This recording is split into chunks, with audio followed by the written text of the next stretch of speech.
Hoy hablaremos de un tema muy interesante.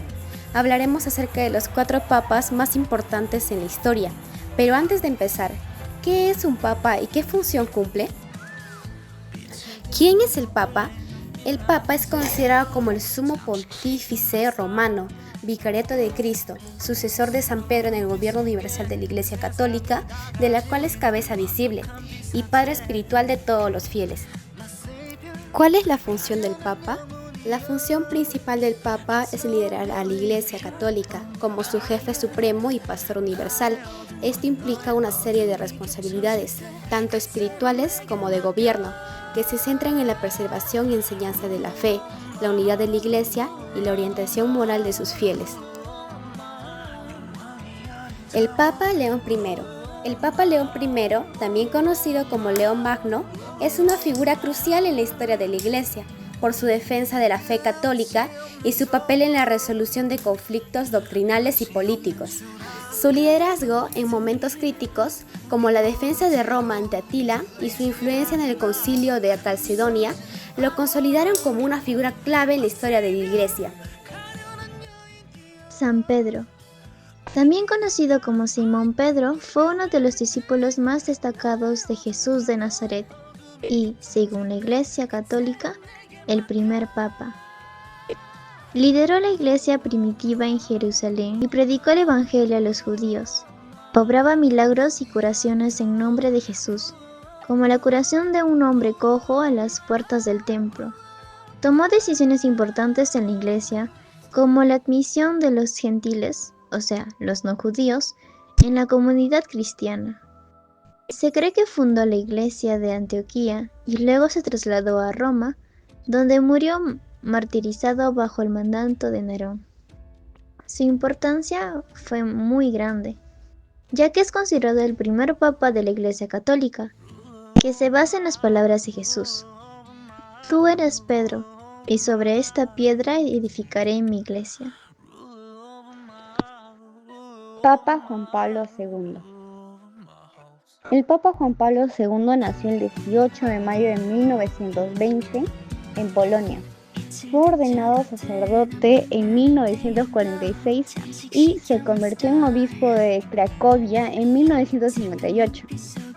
Fue elegido papa el 16 de octubre de 1978 y se convirtió en el primer papa no italiano por más de 450 años consecutivos. Su pontificado duró casi 27 años, hasta su muerte el 2 de abril de 2005. Este papa fue uno de los papas más carismáticos y viajeros de la historia. Jugó un papel crucial en la caída del consumismo en Europa del Este, especialmente en su natal Polonia. Viajó extensamente por el mundo visitando a más de 100 países. Fue un defensor de la vida y la dignidad humana. Promovió el diálogo interreligioso y la reconciliación. Y canonizó más de 480 santos y beatificó a más de 1.300 personas. Muerte y beatificación.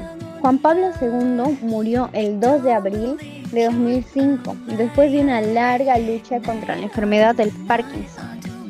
Y fue beatificado el 1 de mayo de 2011 y canonizado finalmente como santo el 27 de abril de 2014.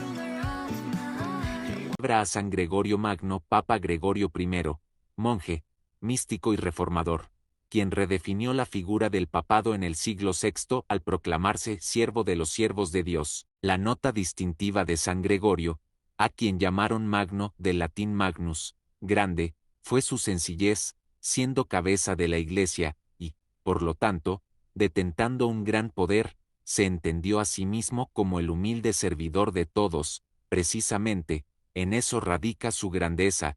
Quiso ser grande a la manera de Cristo. San Gregorio fue el 64º Papa de la Iglesia Católica, forma parte del grupo de los 4 padres de la Iglesia Latina y se le cuenta entre los doctores de la Iglesia. Asimismo, cabe mencionar que Gregorio Magno fue el primer monje que llegó a ocupar la sede de Pedro. El santo dijo alguna vez, donde el amor existe, se obran grandes cosas, y de muchas maneras, su ejemplar vida es testimonio de ello. Hombre de consenso, San Gregorio Magno nació en Roma en el año 540, en el seno de una antigua familia romana de la que ya habían salido dos papas, Félix III 483492, quien se cree fue su bisabuelo, y Agapito I 535536, un pariente lejano. Siendo joven, ingresó a la carrera administrativa para la que había sido destinado, llegando a ocupar el cargo de prefecto 573, no obstante, la abandonó para hacerse monje. Tras este giro, a la muerte de su padre 575, convirtió la casa familiar en un monasterio, el monasterio de San Andrés, de manera semejante, dispuso del resto de sus propiedades personales para beneficio de la Iglesia. Más adelante, el Papa Pelagio II lo nombró diácono y lo envió a Constantinopla como apocrisiario, lo que hoy equivale a un nuncio apostólico. Allí permaneció unos años hasta que fue llamado de regreso a Roma para ocupar el puesto de secretario pontificio. Años duros le tocó vivir allí, pues la ciudad eterna sufriría de desastres naturales, carestías a causa del asedio bárbaro y la peste. Esta última fue la que acabó con la vida del Papa Pelagio. En tales circunstancias, Gregorio sería elegido obispo de Roma y sumo pontífice, gracias a la sintonía existente, en ese momento, entre el clero, el pueblo romano y el Senado en torno a sus cualidades personales. San Gregorio se abocó a la tarea de entablar relaciones de fraternidad con todos los reinos y gobiernos posibles, con el deseo de que la Iglesia continuase con el anuncio del Evangelio en el mundo entero. Magnus, un siervo en la sede de Pedro, 590604. Una vez a cargo de la sede de Pedro, 3 de septiembre de 590, se preocupó por la conversión de los pueblos considerados alejados en aquella época, y de la nueva organización civil y política de la Europa posterior a la caída del Imperio Romano de Occidente. Al acceder al pontificado, San Gregorio Magno, desde Roma, tuvo que velar por su ciudad y por la Europa en proceso de reorganización social y política. La fragmentación del viejo continente había dejado sola a la Iglesia en cuanto al sostenimiento de la unidad, o en todo caso, de cierta estructura administrativa. Roma miraba a Bizancio y Bizancio no respondía. En ese contexto, el Papa Gregorio negoció con reyes, nobles, casas ancestrales, autoridades venidas a menos y las cabezas de los pueblos bárbaros. El santo fue figura crucial para conseguir cierta armonía cuando los pueblos de la Europa continental ya no esperaban más la reestructuración del orden perdido. Los lazos que estableció San Gregorio favorecieron el encuentro entre distintos mundos. Al calor de la evangelización, en especial cabe mencionar su preocupación por el mundo anglosajón, Inglaterra. El Papa envió misioneros a las Islas Británicas y puso al San Agustín de Canterbury a liderar aquella empresa. Por otro lado, se alió con las órdenes monásticas, pues veía en ellas la garantía de que la Iglesia habría de mantenerse sólida. Allí hay oración, mientras que, en lo político, frenaba las ambiciones expansionistas de francos y lombardos. Renovarse siempre en el amor. El Papa Grande de la Alta Edad Media puso sus ojos en el centro de la vida cristiana, el encuentro con Dios en la liturgia. Uno de los aspectos más importantes de la celebración es el canto, que, como se sabe, es una forma privilegiada de oración. Gregorio ordenó recopilar la música y las antiguas antífonas que se entonaban en la iglesia e impulsó un estilo y una estructura musical propicias para la liturgia, cuyo núcleo es la Eucaristía, herencia de lo que se conocía como Schola Cantorum.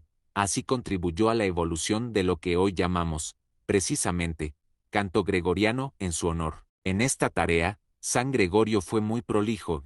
Logró recoger la larga tradición del canto cristiano, nacido en las catacumbas y que ahora podía vibrar en los templos para beneplácito del espíritu humano. Lamentablemente buena parte de ese antifonario registro musical se fue perdiendo, hasta que a inicios del siglo XX fue recuperado por el Papa San Pío X, para convertirse en el canto oficial de la Iglesia Católica. Ecos en el siglo XXI. Muchas otras cosas pueden escribirse sobre San Gregorio Magno, como por ejemplo su intervención en torno a la doctrina del purgatorio, tema comprometido con la idea de la salvación de manera directa. Baste por ahora recurrir a lo dicho por el Papa Benedicto XVI, quien en audiencia general del 28 de mayo del 2008, se refirió a San Gregorio Magno con estas palabras: en un tiempo desastroso, más aún, desesperado, San Gregorio supo crear paz y dar esperanza. Este hombre de Dios nos muestra dónde están las verdaderas fuentes de la paz y de dónde viene la verdadera esperanza.